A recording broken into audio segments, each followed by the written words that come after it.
श्री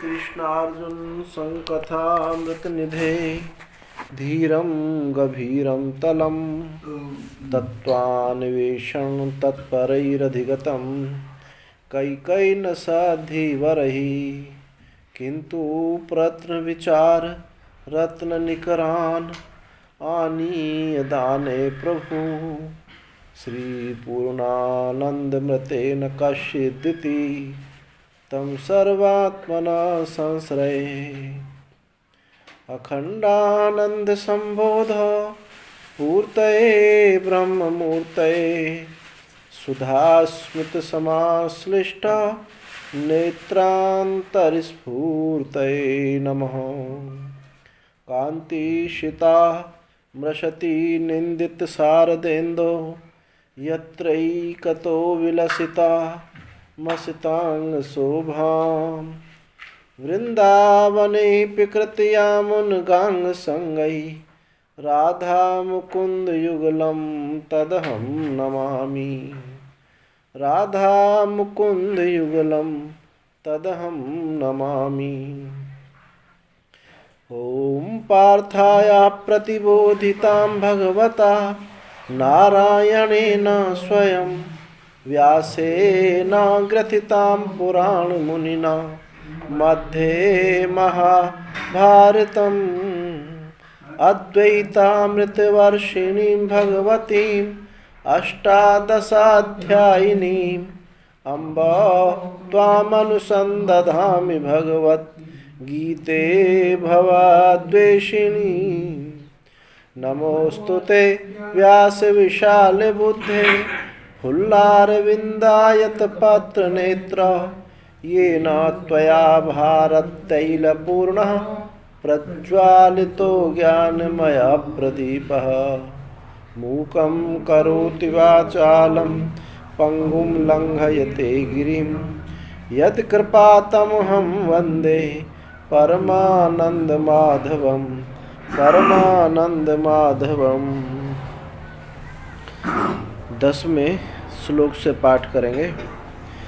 रजस्तमश्चा विभूय सत्वं भवति भारत रजः सत्वं तमश्चैव तमः सत्वं रजस्तथा सर्वद्वारेषु देहेऽस्मिन् प्रकाश उपजायते ज्ञानं यदा तदा विद्यात् विवृद्धं सत्यमित्युतः लोभः प्रवृत्तिरारम्भः कर्मणामशपा स्पृहा रजस्यतानि जायन्ते विवृद्धे भरतर्षभ अप्रकाशो प्रवृत्तिश्च प्रमादो मोह एव च तमस्यतानि जायन्ते विवृद्धे कुरु नंदन।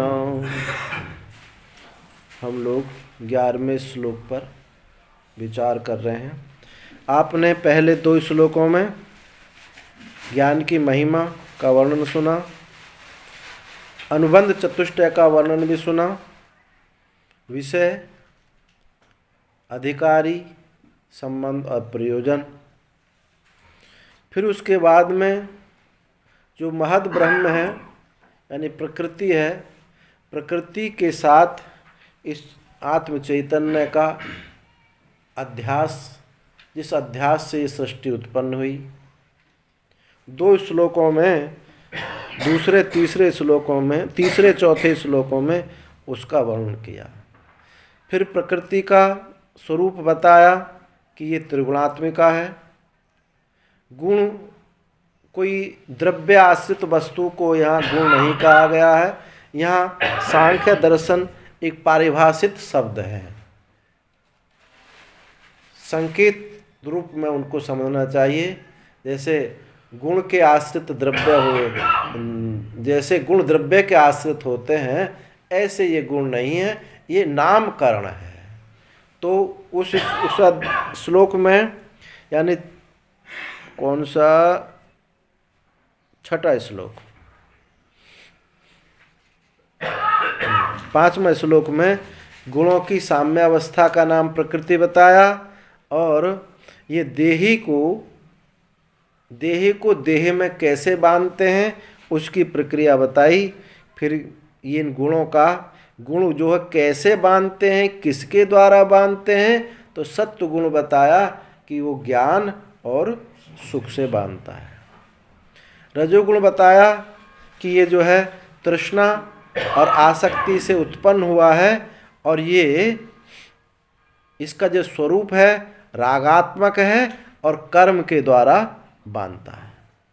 तमोगुण बताया ये अज्ञान से उत्पन्न है और ये मूढ़ है, अविवेक है और सब देहियों को, देह आत्मा को सबको मोहित करने वाला है और ये प्रमाद, आलस्य, निद्रा से ये बांध लेता है।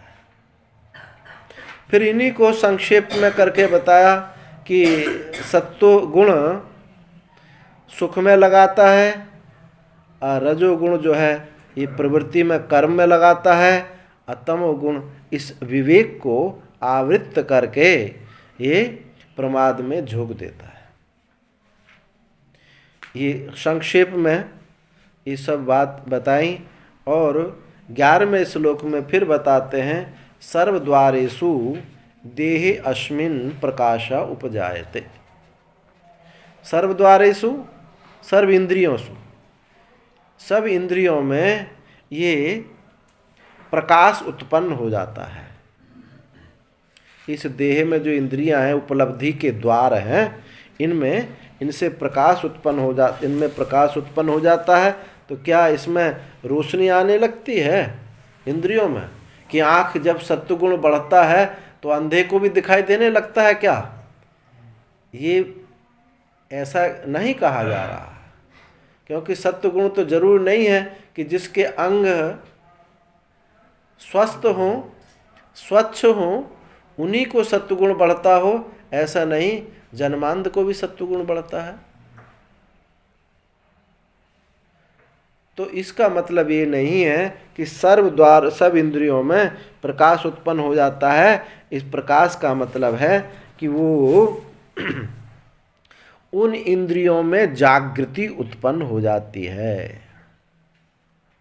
जो इंद्रियां उन तामस राजस विषयों को पकड़ती थी, अब वो इंद्रियां तामस राजस विषयों को ना पकड़ करके सात्विक रस को पकड़ती है। जीवा पहले तमोगुणी रजोगुणी भोजन पसंद करती थी, अब वो जिह्वा जो है रजोगुणी तमोगुणी भोजन पसंद नहीं करती, अब वो सत्वगुणी भोजन पसंद करती है। त्वचा जो स्पर्श करती है, वो पहले बस यही देखती थी कि ये कोमल है, उसी का स्पर्श करती थी, चाहे वो शास्त्र विरुद्ध ही क्यों ना हो। शास्त्र विरुद्ध कोमलता का भी स्पर्श करती थी। अब ये इंद्रियों में प्रकाश होने से अब वो शास्त्र के अविरुद्ध कोमलता का स्पर्श करती है। पहले शास्त्र विरुद्ध का भी स्पर्श करती थी। नेत्र पहले भी देखते थे, पहले नेत्र जो अशास्त्रीय हैं, शास्त्र विरुद्ध हैं, उन चीज़ों को जो चित्त में आपके चित्त को पतन करने वाले दृश्य हैं, उन दृश्यों को पकड़ती थी। अब वो आंखें जो है उन दृश्यों को नहीं पकड़ती, अब उन दृश्यों को पकड़ती है जिससे हमारा कल्याण हो। भगवान का विग्रह को देखते थकती नहीं है। कान जो है भगवान की कथा को सुनने के लिए लालायित रहते हैं। पहले व्यसन में आबद्ध थी, तो सर्व द्वाराणि जो है इंद्रियाणि सर्वद्वारेषु देहस्मिन् उपजायते प्रकाशा। ये प्रकाश क्या है? ये प्रकाश सत्वगुण का प्रकाश यही है कि जो शास्त्र विरुद्ध ना हो उन चीजों को ग्रहण करना।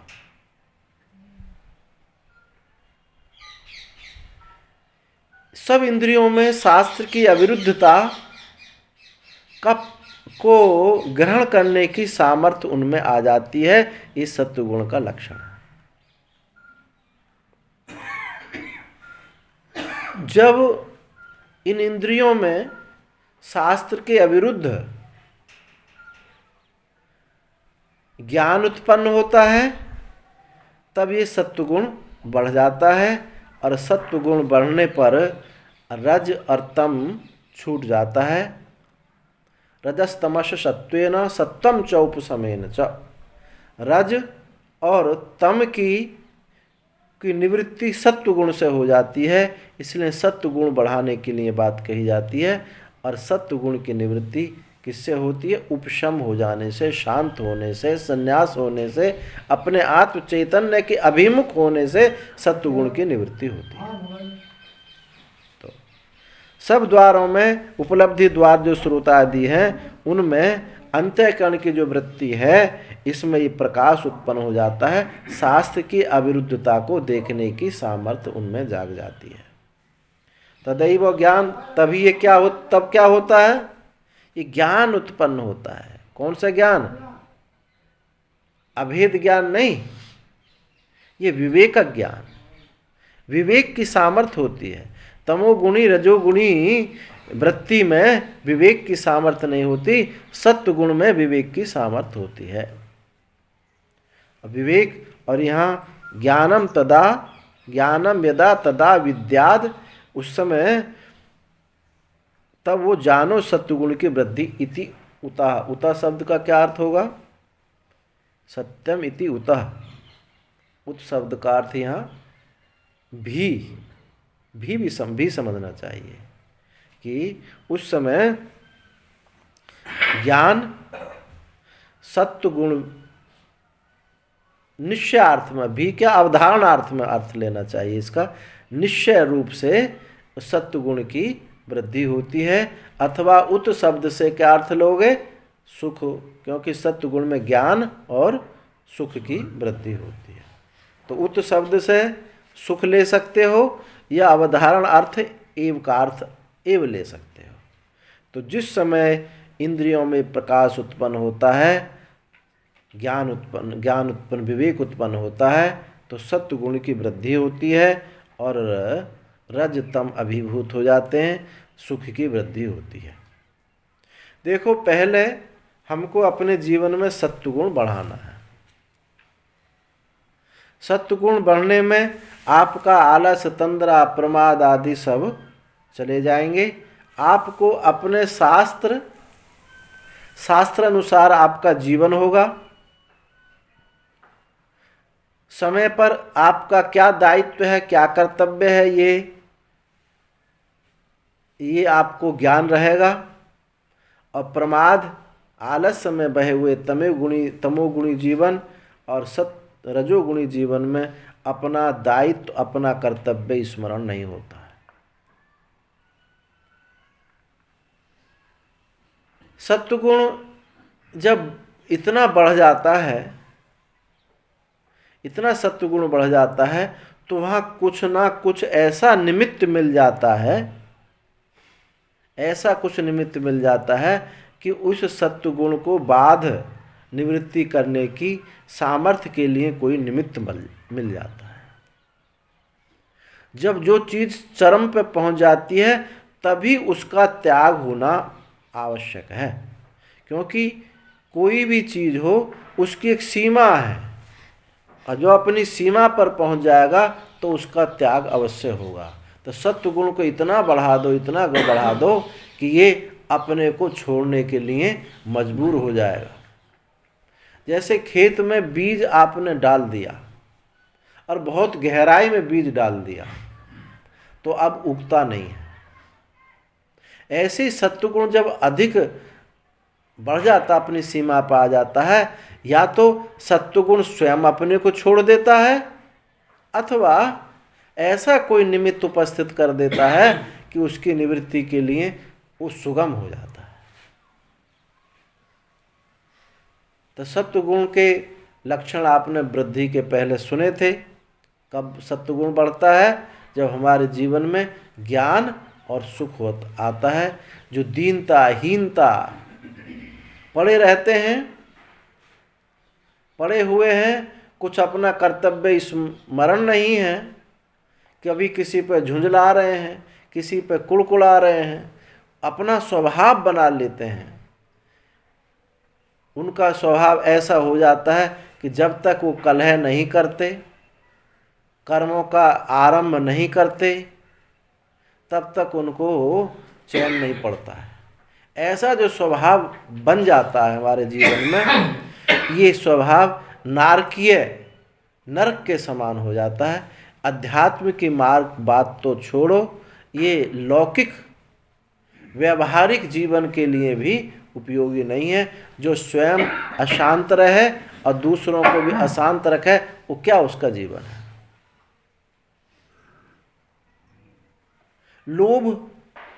लोभ से इतनी चीज ऐसे ऐसे आरंभ करने लगता है कि अपने जीवन को ऐसे कर्म आरंभ कर देता है कि अपना जीवन, पूरा जीवन उससे छुटकारा मिलता नहीं है। लोभ के कारण किसी से इतना कर्जा ले लेगा, इतना कर्जा ले लेगा कि वो पूरे जीवन ना छुटा पाए, उस कर्जा को लेकर के मर जाएगा। तो ये क्या है? ये सात्विक सत्व गुण में जीने वाले मनुष्य का लक्षण नहीं है। हम किसी ऋण को लेकर के जाएं, किसी के ऋण से दबे होकर के हम जब जाते हैं, तो आगे के लोकों में, आगे के योनियों में भी हमको शांति नहीं मिलती। इसलिए कम खा लेंगे, अपना दिनचर्या कम कर लेंगे, वो ज़्यादा उत्तम है। पर उस कर्जा लेकर के हम ये कहें कि बहुत लंबा पैसा हमको आएगा, हम सब कर्जा उतार देंगे और जीवन उसी में, कुछ हुआ नहीं, उसी में चला गया। तो ये क्या है? ये तमोगुण रजोगुणी जीवन है। जब ज्ञान सत्वगुण होता है तो जीवन में विवेक उत्पन्न होता है कि ये करने योग्य है, ये करने योग्य नहीं है, ये प्रवृत्ति है, ये अप्रवृत्ति है, ये बंधन है, ये मोक्ष है, मेरे लिए क्या उचित है, मेरे लिए क्या अनुचित है। एक सज्जन ने आलू बोया, पहले खेती करी नहीं, आलू बोया, पहले साल में उनको 30 लाख का लाभ हुआ, जमीन पट्टा पर लेकर के। अब उन्होंने क्या सोचा? जो कुछ था लड़की के विवाह में कर्जा आदि हुआ वो निपटा दिया, और जो बाकी पैसे बचे उन्होंने क्या सोचा? इस साल 30 लाख का लाभ हुआ है, अब मैं और इसको पूरे को लगा दूं और कर्जा लेके लगा दूं, अब तो जो है अगली साल तो 1 करोड़ रुपए मेरे पास आ जाएंगे, इससे क्या कम मुझे मिलेंगे। 30 लाख वो लगाए, कोल्ड वालों से लेकर के लगाए, और 350 बीघे आलू बोया और सब बटिया मैट हो गया। अब कितने वर्षों से कर्जदार डूबा पड़ा है, जमीन तक बिक गई है उसकी खेती। तो लालच, ये लोभ जो है, ये लाभ की वृद्धि से लोभ उत्पन्न हो जाता है। जब अधिक लाभ होता है, अविवेक ना हो, तो ये लाभ से लोभ उत्पन्न हो जाता है, और लोभ से आपका जीवन अभिभूत हो जाता है, आगे का रास्ता खुलता नहीं, बंद हो जाता है। तो जितनी हमको आवश्यकता है और शास्त्र की अविरुद्धता है, इतना तो हम स्वीकार करें, और शास्त्र के अविरुद्ध जाकर के भी, आवश्यकता से अधिक भी, सिर्फ एक बड़ा आदमी मोह के कारण, प्रतिष्ठा के कारण ऐसा जो हम स्वीकार कर लेते हैं, ये रजोगुण का लक्षण है। तो भगवान ने कहा कि जब इंद्रियों में ये शास्त्र की अविरुद्धता होने पर जो प्रवृत्ति हो रही है, तो वो सत्वगुण की उस समय वृद्धि होती है, उस समय ज्ञान सुख होता है, आनंद का झरना बहता रहता है। बहुत कर्म करने की इच्छा नहीं होती है। चित्त में आनंद का झरना बहता है, बहुत कर्म करने की प्रवृत्ति नहीं होती है। किसी के प्रति ईर्षा द्वेष भाव नहीं होता है और इंद्रियों में जागृति होती है। प्रत्येक काम को पूरे मनोयोग के साथ, उत्साह के साथ इस प्रकार से करते हैं, जीवन में कोई दीनता हीनता नहीं होती है। तो आप समझो इस समय सत्वगुण बढ़ा हुआ। साधन जो हम करेंगे, तमोगुण का जो साधन होंगे वो मूढ़ता अविवेक पूर्वक होंगे। कुछ ऐसी सिद्धि लाने के लिए साधन करेंगे कि लोग मुझे बहुत कुछ कहें। और यहाँ तक भी देखा है तांत्रिकों के जीवन में कि एक तत्ववेत्ता का सर काटने में भी उनको संकोच नहीं होता है। एक तांत्रिक ने, कपाली ना, शंकराचार्य के सर काटने के लिए आ गया था। ऐसे ज्ञानी पुरुषों का सिर काट करके उसके हवन कर दूं तो मैं तीनों लोकों में प्रतिष्ठित हो जाऊंगा, ऐसा सोचते हैं। तो ये क्या है? तम की सिद्धियां, तमोगुण की सिद्धियां। इन तमोगुणों की सिद्धियां लेकर के जो जीना चाहता है, शास्त्र विरुद्ध जीना चाहता है, उनका रास्ता तो सीधा नरक के लिए। सत्वगुण की वृद्धि में ना तो सिद्धियों की इच्छा होती है, ना मान प्रतिष्ठा की इच्छा होती है, ना जीवन में दीनता हीनता आती है। अभाव हो और दीनता हीनता ना हो। एक अभावग्रस्त है और जीवन में दीनता हीनता है, एक मनुष्य ऐसा है। और एक जीवन में अभाव होकर के भी दीनता हीनता नहीं है। ये दीनता हीनता रहित जो जीवन है, अभाव होने पर भी यही वैराग्य का रूप धारण कर लेता है। जब तक इस दीनता हीनता रहित होकर के ये अभाव नहीं आता है, तब तक भगवान की शरणागति नहीं होती और उस तत्व की जिज्ञासा भी नहीं होती। ये वैराग्य क्या है? इस समस्त वस्तुओं का अभाव ही तो दिखाता है कि इससे मेरा काम नहीं चलने वाला, ये सब मेरे उपयोग की चीज नहीं है। ऐसे अभाव होकर के भी और वहाँ किसी कोई दीनता हीनता नहीं है, तो तब वहाँ जो है वो परमात्मा का चिंतन उससे होगा। उस परमात्म चिंतन में वो किसी अभाव में किसी के साथ कोई समझौता नहीं करता। हम गलती क्या करते हैं? ऐसी स्थिति आने पर, कोई अभावग्रस्त जीवन होने पर हम किसी के साथ समझौता कर बैठते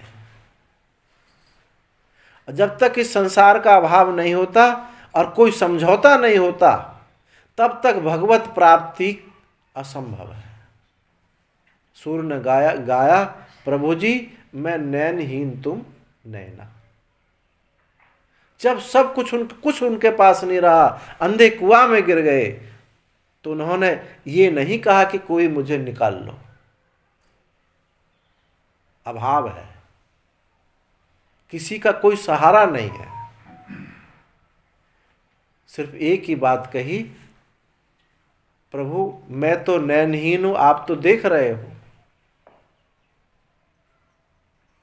तो ये जो अभाव में दीनता हीनता रहित होकर के जो अभाव है, और वहाँ परमात्मा के साथ परमात्मा की जिज्ञासा हो जाती है, परमात्मा को प्राप्ति की इच्छा हो जाती है, ये तभी होती है।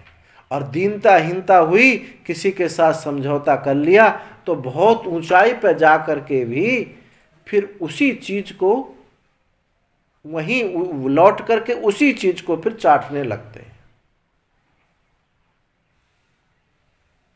बिना जिज्ञासा के, बिना द्वंद्व के जो घर द्वार छोड़ देते हैं किसी अभाव के कारण, अब वो कहीं वो दीनताहीनता छूट जाती है तो फिर वापस लौटता है, उसी में लौटता है, फिर वो सहन नहीं करता है, फिर तो जहाँ उसको जो चीज़ मिली बस फिर उसी के ऊपर टूट पड़ता है। ऐसा संत समाज में हम बहुत देखे हैं कि पहले बहुत बड़ा त्याग वैराग्य दिखाई दिया और उसके बाद में फिर उनको वो वस्तु उपलब्ध हुई तो उसी के ऊपर आश्रित हो गए, उसी पर टूट पड़े। तो सत्वगुण में वस्तुओं का अभाव होता है पर दीनताहीनता नहीं होती, उत्साह होता है, त्याग होता है, प्रेम होता है, आनंद का झरना निरंतर बहता है, शांति होती है, इंद्रियों की शांति होती है, मन की शांति होती है और शरीर की भी शांति होती है। जब ये जीवन में आती है इस प्रकार का तब ये सत्वगुण बढ़ता है। या सदानंद रसम समृद्धते, जिस सत्वगुण के बढ़ने पर जो सदानंद परमात्म तत्व है उसकी इच्छा हो जाती है, सत्वगुण में ही इच्छा हो जाती है। सत्वगुण जब अपनी सीमा पर पहुंचता है तो सत्वगुण उस परमात्मा की जिज्ञासा को उत्पन्न करता है। इसलिए किसी प्रकार से जहां जहां हम बैठे हैं, देह में बैठे हैं, इंद्रियों में बैठे हैं, मन में बैठे हैं, प्राण में बैठे हैं, वहां से हमको ऊपर उठना है। देह में बैठे हैं, हम ज्ञानेंद्रियों तक आए तो हमारे सत्वगुण की कुछ वृद्धि हुई। ज्ञानेंद्रिय से उठ करके हम मन में आए, मन से उठ करके बुद्धि में आए तो हमारी सत्वगुण की वृद्धि हुई। और इस बुद्धि से भी उठ करके कर्तव्यता, आरंभता, इनसे उठकर इनसे ऊपर जब हम उठते हैं तो हम जिज्ञासु होते हैं। जब हम ये जिज्ञासु हुए तब हमको परमात्मा झिलमिल झिलमिल झिलमिल दिखाई देने लगा है। अब उस परमात्मा का जो प्रकाश है वो हमको वापस अब लौटने देगा। अब वो ऐसी जिज्ञासा उत्पन्न हो जाती है कि अब हमको वो न खाने देता है न सोने देता है। बस जब तक मेरी जिज्ञासा का समाधान ना हो जाए तब तक उसको चैन नहीं होता। और वहाँ उस जिज्ञासु को समाधान भी मिलता है। वास्तव में जिसको जिज्ञासा होती है, जिसको प्रश्न होता है, उसको समाधान अवश्य मिलता है। और जिनको प्रश्न नहीं है, प्रश्न बनाया जाता है, कौतूहलता होती है, उनको आजीवन वही उनका प्रश्न बना रहता है। हमको ऐसे लोग मिलते हैं जो 8 साल पहले जिन्होंने वो प्रश्न पूछा, अब 8 साल के बाद भी वही पूछ रहे हैं, क्योंकि वो प्रश्न था ही नहीं। प्रकृष्ट असनैति प्रश्न, प्रकृष्ट ऐसी कोई भूख नहीं थी उनको। यदि भूख होती तो जरूर खाने को मिलता। वो तो कौतूहलता, परीक्षा करने के लिए प्रश्न बनाया गया था कि इनकी परीक्षा की जाए। तो ऐसे प्रश्नों का उत्तर नहीं होता। प्रश्न जो उदित होता है, जिज्ञासा जो उदित होती है, ये सत्व गुण का लक्षण है कि सत्व गुण अपनी सीमा पर पहुंचा हुआ है। आगे भगवान कहते हैं,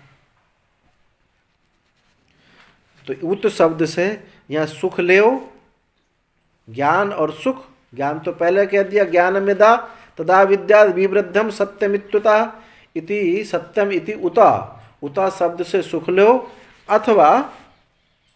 अथवा अवधारण अर्थ में लो, निश्चित रूप से ज्ञान और सुख की वृद्धि होती है।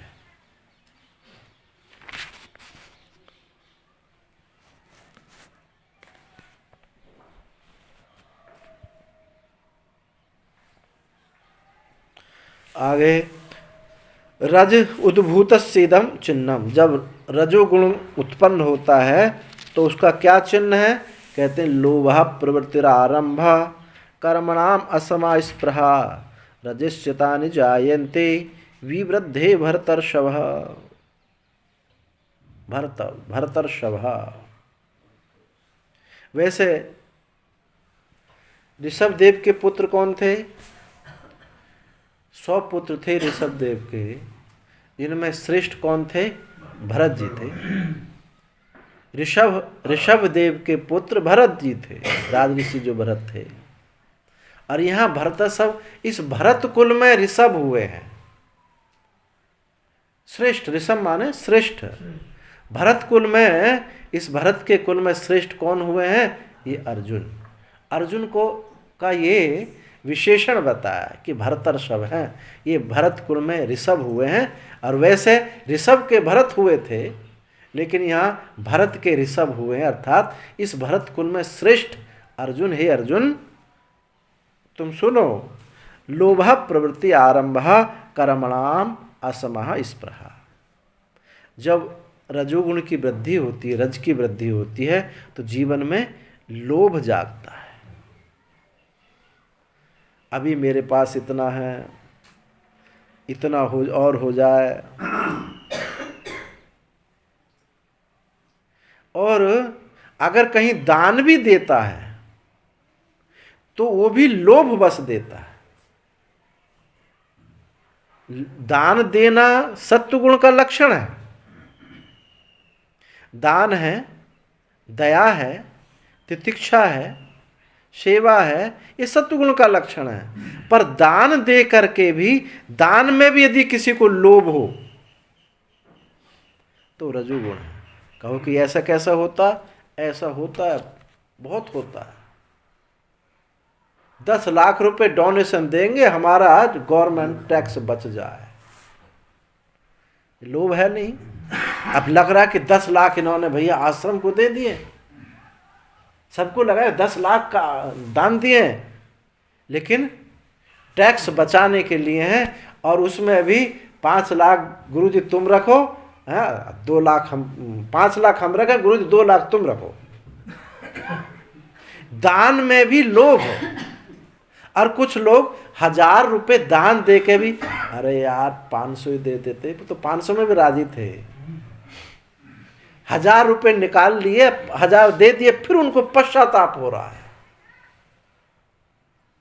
500 दे देते तो मुझसे ज्यादा तो किसी ने दिए नहीं, सबने 100 दिए, किसी ने 200 दिए। और मैं 500 देता तो भी हमारी वही ख्याति रहती। अरे 1500 रुपये और ज्यादा चले गए। दान में भी लोभ, दाभ में ही पश्चाताप। तो ये क्या है? ये लोभ ही है, ये रजोगुण है। इसको आप सत्वगुण मत समझो। तो लोभ लाभात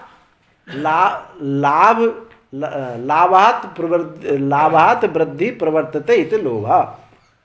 लाभ की वृद्धि से जो उत्पन्न होने वाला है, लाभ की वृद्धि से जो प्रवर्त होता है, वो लोभ होता है। अभी मैंने बताया कि 30 लाख का लाभ हो गया, तो पूरा का पूरा 30 लाख उसको फिर उसमें लगा दिया, औरों से कर्जा लेकर लगा दिया, और अब तो करोड़ रुपए मिल जाएंगे। ये लोभ जो है, लाभ से लोभ पैदा होता है। एक हम कहावत भूल गए, ऐसा कहा जाता था कि जब लाभ होता है तो पैर सवाया उठता है। कुछ और कहावत है इस प्रकार की, सवाया पैर उठता है। जब लाभ होगा तो और ज्यादा करेगा, कि आपका एक फैक्ट्री डाल ली, एक दूसरी फैक्ट्री और डालना है, हम नौकरी भी करें और साइड बिजनेस और करते रहें। ये जो साइड बिजनेस है, उसमें उनको संतोष हुआ नहीं है। ये साइड बिजनेस है, फिर साइड की साइड बिजनेस है। ये जो है, यही रजोगुण का लक्षण है, जो साइड वाला है काम है। तो लोभ प्रवृत्ति प्रवृत्ति किसे कहते हैं? एक काम पूरा होता नहीं, एक पूरा होता नहीं, दो और खड़े हुए, निरंतर मशीन की तरह दौड़ रहे हैं। एक सज्जन हैं, टीचर थे, स्कूल जा रहे हैं पढ़ाने, साइड में भट्टा चला रहे हैं, साइड में दुकान चल रही है। इस पढ़ाते पढ़ाते 3 काम साइड में चल रहे हैं। अब वो ना तो वो अपना, जो टीचर थे, अपना दायित्व पूरा कर रहे हैं, क्या वो पूरे मनोयोग से पढ़ा रहे होंगे? पूरे मनोयोग से पढ़ाने, क्लास में भी अबेर सवेर जाते होंगे। तो ये जो कर्मों का आरंभ है, प्रवृत्ति जो है, कहीं एक के बाद एक के बाद सांसें नहीं है। और लोगों को और भी औरों को भी ऐसा कहेंगे, जितना सुंदर मैं काम कर सकता हूं, जितनी बढ़िया रसोई मुझको आती, इतनी किसी को आ ही नहीं सकती। ये जो प्रवृत्ति है, जब तक अर्थी पर ना जाएंगे तब तक करने की प्रवृत्ति है कि हम इतना अच्छा करना है, इतना अच्छा करना इच्छा है। एक माता थी, वृंदावन आ गई। अब वृंदावन से रोज फोन करे बहू को, रसोई में बर्तन, कटोरा कहाँ रखा, कटोरी कहाँ रखी है, ये इसके नीचे ये रखना, इसके नीचे ये करना। हमने कही तुमको इतने यहाँ वृंदावन आ गए हो, अब ये भजन करो, अब ये कटोरा कटोरी का। महाराज जी, बहू को बिल्कुल करना नहीं आता, उसको रसोई सजानी नहीं आती है।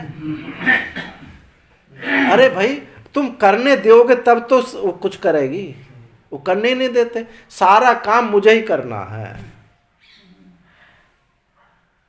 ना तो उसको सीखने देना चाहते हैं कि वो सीखने का मौका मिल जाए। बिल्कुल नहीं साहब, सीखने नहीं देंगे, क्योंकि जितना हम जानते हैं इससे ज़्यादा तो जान ही ना सके।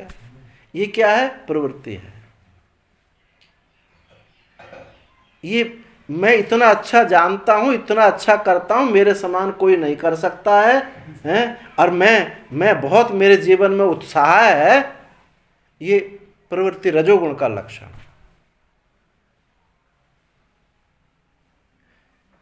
जब प्रवृत्ति इतनी बढ़ती है, इतनी प्रवृत्ति रहती, निरंतर प्रवृत्ति रहती है, तो जीवन में कभी विचार करने के लिए, सोचने के लिए समय नहीं है। एक आश्रम बनवाया, संतोष नहीं है, दूसरा आश्रम बनवाया, अब कई इस तीर्थ में बनवाएंगे, अब कई इस तीर्थ में बनवाएंगे। बाबा लोगों को दौड़ लगी हुई है। इन्होंने एक गौशाला खुलवाई, हम 2 गौशाला खुलवाए। इन्हीं के पाले गौशाला पल रही हैं सारी। ये यज्ञशाला बनवा रहे हैं, पाठशाला बनवा रहे हैं, चिकित्साला बनवा रहे हैं, गौशाला बनवा रहे हैं। ये लगातार जो बन रहे हैं, ठीक है, सामाजिक काम करो, ठीक है, लेकिन तुम इसकी ओट में कि हम बाबा ब्रह्म विचार करते हैं, ये गलत बात है। ये ब्रह्म विचार में बाधक है, उस परमात्म तत्व की प्राप्ति में बाधक हैं। ये सामाजिक कार्य हैं, आप उस स्तर में करें, लेकिन ब्रह्म विचार नहीं कर पाओगे। जो प्रवृत्ति है आपको ठहरने नहीं देगी, आपको विचार करने के लिए विचार करने नहीं देगी। देह में, या तो देह में आबद्ध रहेंगे, या तो सोएंगे, या फिर चलेंगे, चलते ही जाएंगे, चलते ही जाएंगे। एक तमोगुण है, एक रजोगुण है। हमारी तो 2 ही अवस्था है साहब, एक तो सोना और एक चलना। एक अवस्था कहीं ब्रह्म विचार के लिए भी तो रखो, परमात्मा की प्राप्ति के लिए भी तो रखो। जो जितनी प्रवृत्ति बढ़ती जाती है, उतने उतने हम परमात्मा से दूर होते चले जाते हैं। उनको इतना समय नहीं है कि 2 मिनट ठहर करके भगवान की स्तुति कर सकें। स्तुति करते हुए भी प्रवृत्ति है। बहुत सारी ऐसी पार्टी होती है, भगवान का नाम लेकर कीर्तन करके वो लग तो रहा है कि कीर्तन कर रहे हैं, लेकिन वहां भी प्रवृत्ति हो रही है। उससे पैसा मिलेगा, वहां हम जाएंगे, वहां हमारी पार्टी जाएगी, वहां हम पैसा कमाएंगे, तो उससे भी हम जो एक निवृत्ति के लिए साधन था, उसको भी अपने लक्ष्य बदल करके उस निवृत्ति को भी हमने प्रवृत्ति बना ली। प्रवृत्ति वाले किसी को नहीं छोड़ते हैं, ना तो ये भगवान को छोड़ा, भगवान को वहीं रगड़ते हैं, और ना ही साधुओं को छोड़ा। एक कोटा में एक महात्मा रहते थे शमशान पर, अभी भी हों। ऐसी उनकी स्थिति, अगर आपने इधर लिटा दिए एक करवट को, तो दूसरे दिन उसी करवट पे लेटे रहते थे। मुंह खोल के खिला दिया तो खा लिए, खाते भी नहीं। और कितना लोगों ने उनको हंसाने की कोशिश की, तो बस अधिक से अधिक उनका होठ खुला, बस इतनी निष्प्रहा। ऐसे महात्माओं को भी प्रवृत्तिशील लोगों ने छोड़ा नहीं। एक आगे आसाराम बापू के शिष्य, उन बाबा की हम सेवा करेंगे।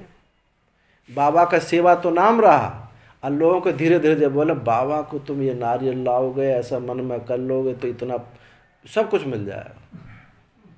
और वहाँ बाबा तो अपनी स्थिति में है, और वो उनको निमित्त बना करके पैसा इकट्ठा करने लगे। बाबा के जाकर सामने नारियल रख देना और अपनी कामना बोल देना, और बाबा ये सब कर देंगे। तो वहाँ भी दुकानदारी चला गई।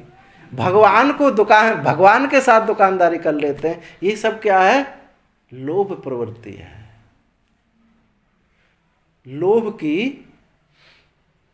लोभ की गति कहाँ तक जाती है? यहाँ तक भी छोड़ते नहीं। हम भगवान का नाम क्यों लें? भगवान के नाम लेने से क्या फायदा जी? यानी नाम भी एक चीज ना छोड़े, निष्कामता के लिए सत्वगुण के एक चीज भी नहीं छोड़ा, जिससे हमारा लाभ हो। नाम, भगवान का नाम भी उसी में रौंद दिया। महाराज जी के सामने एक जने बोले, महाराज राम नाम के लेने से क्या फायदा? तो एक संत बैठे थे, महाराज ये बनिया तो नहीं है कि राम के नाम से भी ये फायदा लेना चाहता है, तो निश्चित रूप से बनिया है। और सचमुच में मारवाड़ी बनिया ही था। तो मतलब कोई वस्तु ऐसी नहीं जहां हम लाभ ना देख रहे हों। संत से लाभ लेते हैं, भगवान के नाम से लाभ लेते हैं, भगवान के विग्रह मूर्तियों से लाभ लेते हैं। अब विचार करके देखो कि लोभ कहां तक हम ले जा रहे हैं इसको।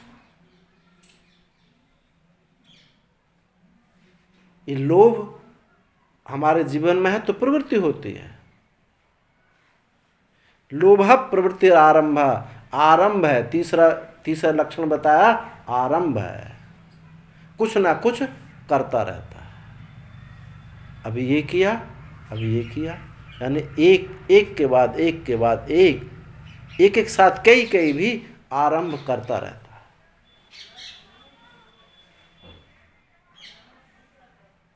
सब अपने अपने क्षेत्र में, केवल लाइफ स्टाइल चेंज होती है। लोभ जीवन से नहीं जाता है तो दूसरे तरीका से वो बिक्री कर लेते हैं। लालू के समय जब रेल मंत्री थे लालू, तो लालू ने ट्रेन में गुटखा बंद करा दिया। गुटखा, खाने वाला गुटखा। अब उसके 4 दिन बाद ही अब उस गुटखा के 2 पार्ट हो गए, नाम इसका कुछ और रख दे, दोनों को मिलाओ और खाओ। केवल स्टाइल तो चेंज हुई।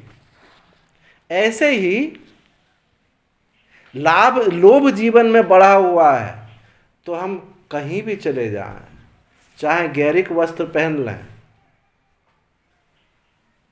और चाहे हम अपने सामान्य वेशभूषा में रहें, वो कहीं ना कहीं उस लोभ के कारण, लाभ के कारण वो कहीं ना कहीं रास्ता ढूंढ लेता है। केवल स्टाइल चेंज होती है। आरंभ करते हैं, निरंतर कुछ ना कुछ आरंभ करते रहते हैं। इस संस्था का आरंभ करेंगे, ये ट्रस्ट बनाएंगे, ये संस्था खोलेंगे, ये यज्ञशाला बना देंगे, यहाँ पाठशाला बना देंगे, आरंभ चलता रहता है। तो लोभ प्रवृत्तिरारंभ कर्मणाम अशमः, कर्म से कभी उनको उपरति नहीं होती। कर्म से उपरति चंचलता निरंतर भरी रहती है। कभी किसी का इस काम में घुस जाएंगे, कभी किसी के इस काम में घुस जाएंगे। आपका वहां कोई कर्तव्य क्षेत्र भी नहीं हो, कर्तव्य क्षेत्र भी नहीं है, उस क्षेत्र में जाकर के घुस जाएंगे। बाबा का कर्तव्य क्षेत्र नहीं है किसी का ब्याह कराएं जाकर के, लेकिन बाबा लोग जाकर ब्याह करा लेंगे या करा देंगे। ये हमारा भगत है, ये हमारे शिष्य है, चलो ब्याह करो। यहाँ ना भी वो चाहवे तो अभी करो, क्योंकि हम तो गुरु जी हैं। तो ये जो है वो आरंभ जो है कहीं, हाँ हाँ, वो उनके इष्ट थे राम जी, उन्होंने कराया नहीं, विवाह पढ़ा था, वो तो पहले से सब निर्धारित था हैं। और तुम कराओगे तो कहीं ना कहीं कष्ट होएगा, कोई ना कोई जो है उल्टा सुल्टा काम होएगा, फिर तुमको दुख होएगा, नहीं दुख होएगा, फिर दुख होता निश्चित रूप से कि भैया हमने ऐसा कराया, इनमें तो इन लड़का लड़के में तो बनती ही नहीं है, फिर तुम भुगतो। तो क्षेत्र जो है अपने अधिकार क्षेत्र से जाकर के भी लोभ बस लाभ बस उसमें घुस जाते हैं। तो कर्मणाम असमः, कर्म की शांति नहीं है, अशम। और स्पृहा, लोभ प्रवृत्ति, आरंभ, कर्मों का अशांति और स्पृहा। स्पृहा किसे कहते हैं? जो सामान्य वस्तु भी हैं उनको पाने की इच्छा, कि ये हमको मिल जाए, ये हमको मिल जाए, ऐसे इस इच्छा का नाम है स्पृहा। तो ये सब जब उन विषयों को पाने की इच्छा होती है, कर्मों की कर्म जो है कर्मों से निवृत्ति नहीं होती है, निरंतर कुछ ना कुछ कर्मों का आडंबर आरंभ चलता रहता है, शास्त्रीय अथवा अशास्त्रीय। यहाँ शास्त्रीय कर्म की निवृत्ति को भी कहा गया है, केवल अशास्त्रीय कर्म की निवृत्ति की बात नहीं कही गई है, क्योंकि ये ब्रह्म विचार हो रहा है। यदि ब्रह्म विचार नहीं होता तो कहा जा सकता है कि अशास्त्रीय प्रवृत्ति का त्याग, शास्त्रीय कर्म में प्रवृत्ति। पर ये तो गुणातीत के लिए, गुणातीत तक हमको जाना है। तो यह शास्त्रीय जो कर्म कांड में, यज्ञ हवन आदि कर्म कांड में जो लगे हुए हैं, निरंतर लगे हुए हैं, ये उनको भी, उनके त्याग की भी बात कही गई है। चाहे वो बिना लोभ के कर रहे हैं, जो लोभ से कर रहे हैं वो तो अलग बात, पर जो बिना लोभ के भी कर रहे हैं, तो इस जो परमार्थ पथिक वो नहीं हो सकता। वो ठीक है, समाज की दृष्टि से ठीक है, लेकिन परमार्थ का पथिक नहीं है, क्योंकि यहाँ तो इस शरीर की अशांति भी उसको कष्ट देती है। तितिक्षा क्या है? जो देह इंद्रियों में जो चांचल्यता है, इसकी निवृत्ति का नाम तितिक्षा है। मन की शांति का नाम उपरति है। सब इंद्रियों की शांति का नाम उपरति है। मन की शांति का नाम शम है। इंद्रियों की शांति का नाम दम है। आप लोग साधन चतुष्टय में जो सुनते हैं, सम दम उपरति तितिक्षा, तो कहीं भी हलचल नहीं है, कहीं भी शरीर इंद्रियों की, शरीर की चांचल्यता वो भी वहाँ ठीक नहीं है। बहुत लोगों को हमने देखा बैठ के और पैर हिलता रहेगा ऐसा करके। अब बताओ, शरीर की ये जो है, ये शरीर की स्थिरता हो सकती है उसको कभी? वो क्या ब्रह्म विचार कर सकता है? एक पैर, अब वो मैं तो नहीं जानता वो जानबूझ के हिलाते हैं या हिलता है। वो ऐसे पैर पे पैर रख करके जो हिलाते हैं, वो जानबूझ के हिलाते हैं अथवा ये हिलता ही है। पर चाहे जानबूझ के हिलाते हैं या हिलता है, उससे शरीर की शांति नहीं होगी। जब तक शरीर की शांति ना हो, मन की शांति ना हो, बुद्धि की शांति ना हो, वो सत्वगुण कैसे बढ़ेगा? वो सत्वगुण कैसे बढ़ेगा? कैसे ब्रह्म विचार करेगा? तो शरीर की शांति, इंद्रियों की शांति, कर्मेंद्रियों ज्ञानेंद्रियों की शांति, मन की शांति, बुद्धि की शांति। हिलो मत, बोलो मत, सोचो मत। जब तीन बात होगी तब समाधिष्ठ हो गए। शरीर हिलता रहेगा, कैसे समाधिष्ठ हो गए? मन में कुछ सोचते रहोगे, संकल्प विकल्प होते रहोगे, कैसे समाधिष्ठ हो गए? ये सब जो है रजोगुण के लक्षण है। चांचल्यता, इतनी चांचल, कोई कहे नहीं तो बहुत फुर्तीले आदमी है। भैया फुर्तीले बात ठीक है, फुर्तीले, लेकिन कभी शांति में रहने की बात तो सीखो। तो ये जो है कर्मों की जो शांति है और इस प्रकार ये सब जीवन में जब आते हैं, तब सत्व गुण की वृद्धि होती है। और ये सब हैं तो रजोगुण है। रजोगुण बढ़ा हुआ समझना चाहिए। और रजोगुण में कोई ब्रह्म विचार नहीं कर सकते हो। परमात्म तत्व की प्राप्ति के लिए आपका एक कदम भी आगे बढ़ने वाला नहीं। आगे कहते हैं, अप्रकाशो प्रवृत्तिश्च प्रमाद मोह एव च तमस्यतानि जायन्ते विवृद्धे भरत कुरुनंदन। अब पहले दिया था भरतर्षभा शब्द, भरत वंश में श्रेष्ठ अर्जुन। अब कहते हैं कुरुनंदन। ये कुरु वंश में तो हुए ही हैं, कुरु वंश को आनंदित करने वाले। कुरुनंदन जो है दुर्योधन नहीं है, क्योंकि कुरु वंश को कलंकित करने वाला है, कुरु वंश को दुख देने वाला था। जो कुरु वंश को आनंदित करने वाला है वो अर्जुन है।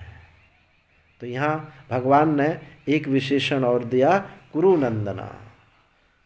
हे कुरुनंदन, कुरु वंश को आनंदित करने वाले, अप्रकाश, अप्रवृत्ति, प्रमाद, मोह, चार बात बताई। अब आप ऐसे समझो कि आप प्रकाश नहीं तो प्रकाश है, अप्रवृत्ति माने प्रवृत्ति, और प्रमाद अप्रमाद। प्रमाद का उल्टा हो गया जो जानकारी हो। तो यहाँ अप्रकाश का मतलब प्रकाश नहीं है। जहाँ ये न्ययी प्रत्यय होता है, न्ययी प्रत्यय 6 जगह प्रयोग होता है व्याकरण में। अभाव में, विरोध में, अल्प में, अन्य में और सादृश्यता में। ये अल्प प्रत्यय का इस न्ययी प्रत्यय का प्रयोग होता है। अब जैसे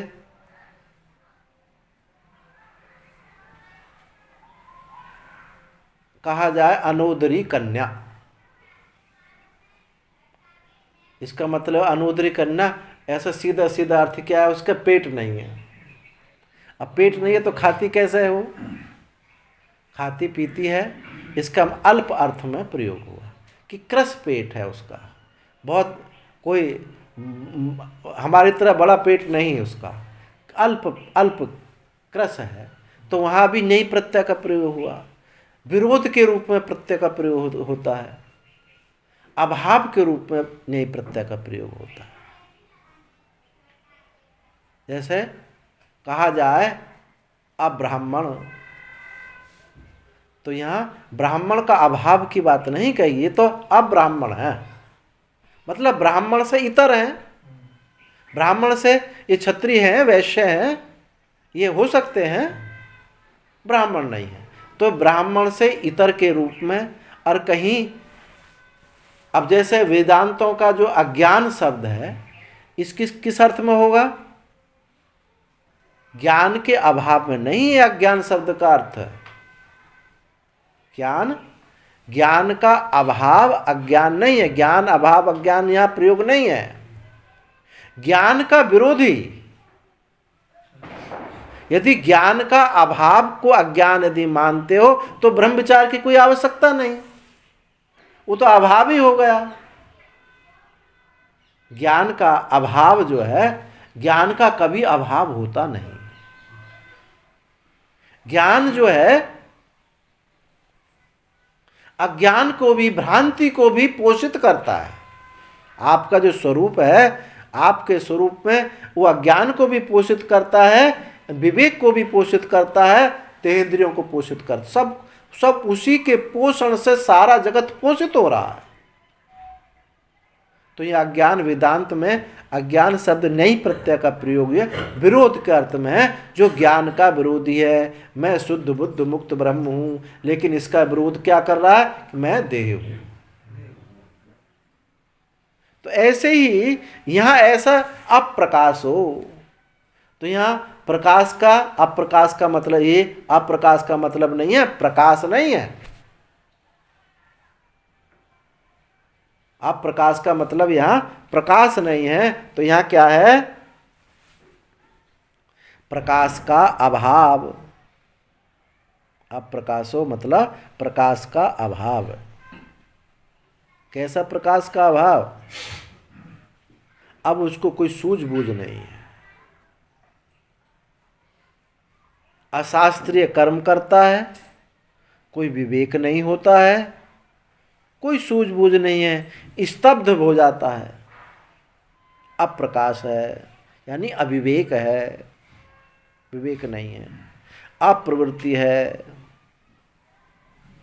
स्तब्धता है।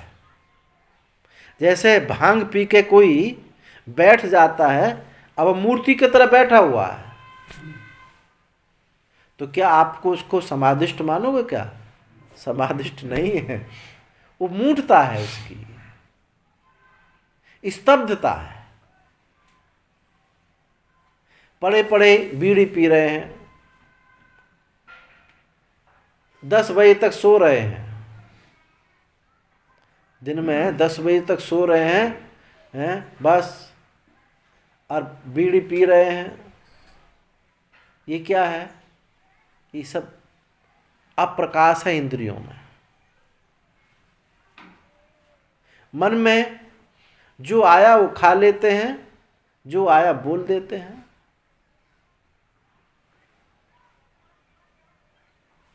अप्रकाश और स्तब्ध होते हैं बिल्कुल उनको कोई सूझबूझ नहीं होती, स्तब्ध मूर्ति के उनमें कोई उत्साह नहीं होता, स्फूर्ति नहीं होती।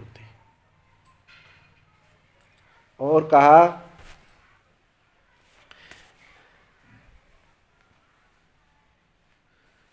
प्रमाद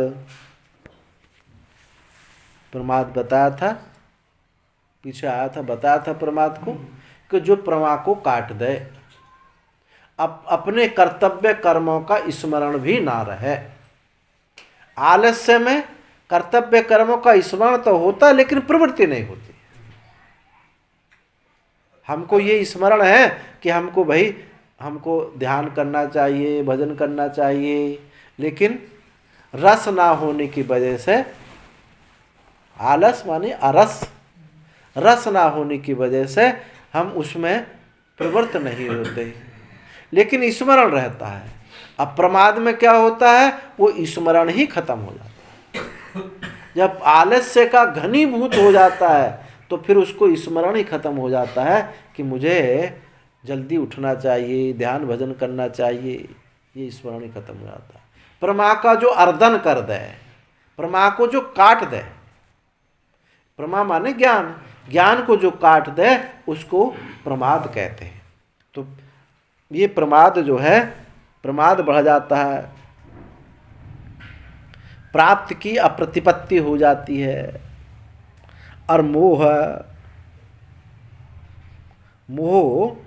ये क्या है, मूढ़ता है, अविवेकता है, मूढ़, विचित्र, मोह वैचित्र माने विपरीत रूप से सोचने लगता है।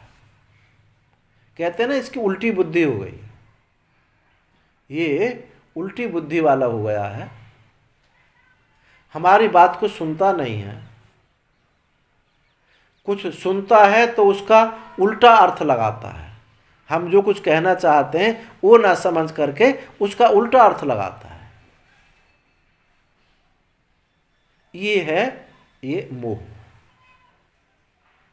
जो वस्तु उसके पास है उसको उससे अलग नहीं होना चाहता।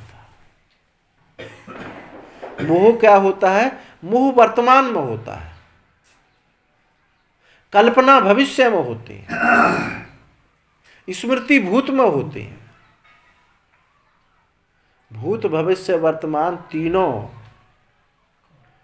तीनों में जो वर्तमानता में ये मोह है कि ये वस्तु मुझसे चिपका रहे, मुझसे अलग ना हो पाए।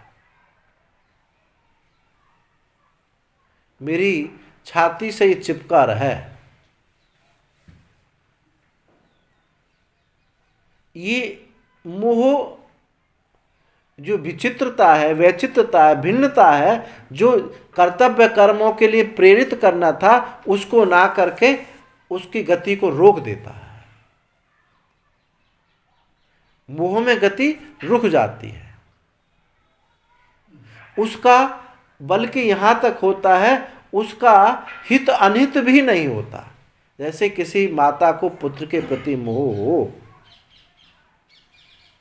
और वो कुछ बड़ा करना चाहता है, कहीं बाहर जा के पढ़ना चाहता है,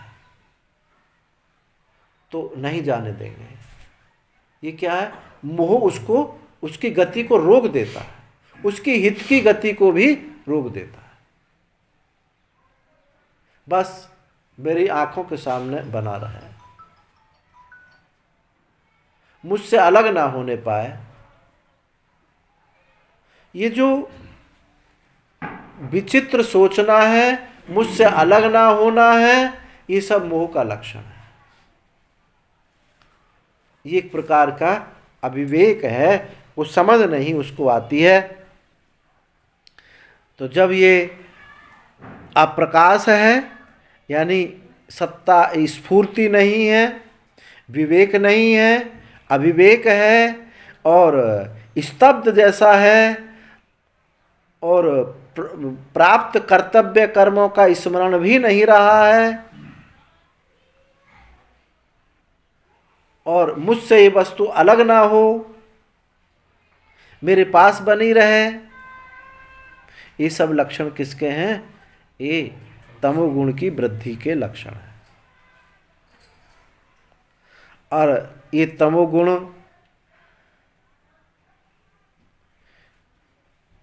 ये तमोगुण जो है आपको घोर अंधकार में ले जाने वाला है। रजोगुण अंधकार में ले जाता है, तमोगुण घोर अंधकार में ले जाता है। यदि सत्वगुण की वृद्धि होने पर यदि आपको सत्संग नहीं मिलता है तो इस सत्व गुण से फिर हम रजोगुण में लौट सकते हैं। कल बताया था कि सत्व में से रज निकल आता है, तम निकल आता है। ये सत्व गुण कौन है? उपासक है, उपासक है। उत्तम लोगों के आगे बताएंगे, उत्तम लोगों की प्राप्ति उसको होती है।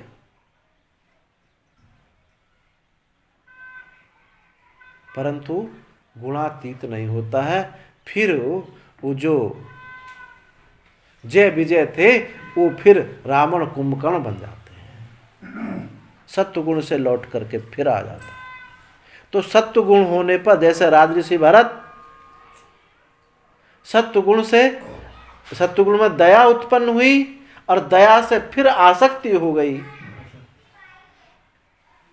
यदि सत्वगुण में ये सत्संग नहीं मिले, ब्रह्म विचार के लिए मार्ग प्रशस्त ना हो, तो वहां भी धोखा हो जाता है। तो सत्वगुण के साथ साथ ये गुणातीत की बात भी होनी चाहिए। कोई सत्वगुण की वृद्धि होने पर जो मुक्त पुरुष हैं, इस व्यवहार से अतीत फक्कड़ महात्मा है, निर्द्वंद महात्मा है, उनको उस सत्वगुण की वृद्धि से उनको भी छोटा कर देते हैं। ये तो महाराज इतने घंटे सोते हैं, इतने घंटे जप करते हैं, इतने घंटे, ये सत्वगुण की बात है। लेकिन गुणातीत पर ये सारे नियम लागू नहीं होते। ये जप निष्ठा, सत्य निष्ठा, नियम निष्ठा, ये सत्वगुण में है, पर गुणातीत में तो ये कोई अस्तित्व नहीं रखते। जीवन में पहले सत्वगुण बढ़ना चाहिए, और सत्वगुण बढ़ेगा तो हम ब्रह्म विचार में प्रवृत्त होंगे। और सत्वगुण के लिए हम विचार ना करें, वृद्धि के लिए ना सोचें, तो हम तम और रज में ही रहेंगे। जहाँ जो जैसा बैठा है उसके लिए वही साधन, उन्हीं साधनों से सत्वगुण की वृद्धि होगी। सात्विक अन्न लें, सत्वगुण की वृद्धि होगी। सात्विक सोच हमारी सात्विक हो, सत्वगुण की वृद्धि होगी। सात्विक देखें, सात्विक सुनें, सात्विक स्पर्श करें, तो सत्वगुण की वृद्धि होती है। और ये सत्वगुण की वृद्धि होती है तभी ये ब्रह्म विचार आवश्यक उत्पन्न होगा। और साथ साथ यदि इसके सत्संग नहीं होगा तो सत्वगुण भी ये कह नहीं सकते कब रजगुण में हो जाए, या सत्वगुण में भी शरीर छूटा तो किसी लोकांतर की प्राप्ति होगी, महाजना तपः इत्यादि लोगों की प्राप्ति होगी, परंतु जन्म मरण से उसकी निवृत्ति नहीं।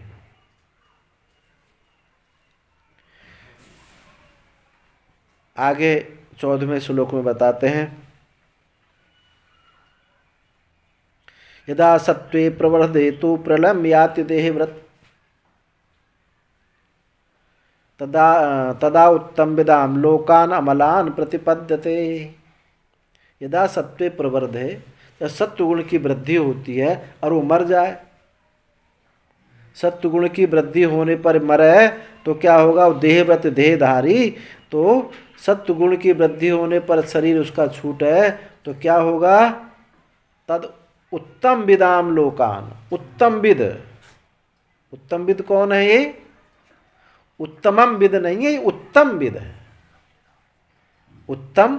उत्तमतर उत्तमम, ये उत्तम है। उत्तम लोक, उत्तम विद, उत्तम लोकों को जानने वाले। उत्तम विद यानी कौन है? उपासक। ये उपासक जो हैं, ये ब्रह्मलोक को प्राप्ति हो जाएगी। ब्रह्मलोक में ही बहुत सारे लोक अंतर्भूत, बहुत लोक हैं। सत्यलोक का हो, ब्रह्मलोक का हो। सत्यलोक में, ब्रह्मलोक में आभांतर भेद है। वैकुंठ लोक है, ये गोलोक है, ये साकेत लोक है, ये शिवलोक है। ये सब उसी ब्रह्मलोक के ही, उत्तम विद लोक के ही भेद है। उन लोकों की प्राप्ति हो जाएगी, सायुज्य मुक्ति प्राप्त हो जाएगी, सालोक्य मुक्ति प्राप्त हो जाएगी, सारूप्य मुक्ति प्राप्त हो जाएगी, सृष्टि, भगवान के समान सृष्टि करने की सामर्थ्य प्राप्त हो जाएगी, भगवान की सारूप्यता प्राप्त हो जाए, भगवान जैसा रूप उनको प्राप्त हो जाएगा। परंतु कौस्तुभ मणि नहीं मिलेगी। भगवान का मुकुट मिल जाएगा, भगवान का सब पीतांबर मिल जाएगा, गले में बनमाला भी मिल जाएगी, बिल्कुल भगवान जैसे दिखाई देंगे। परंतु वहाँ भी है कि वहाँ कौस्तुभ मणि नहीं मिलेगी। कौस्तुभ मणि तो भगवान वासुदेव श्याम सुंदर घनश्याम नंदनंदन उस ब्रज बिहारी के ही गले में होती है, बाकी किसी के नहीं होती। तो ऐसी सारूप्यता प्राप्त हो सकती है उत्तम लोगों की।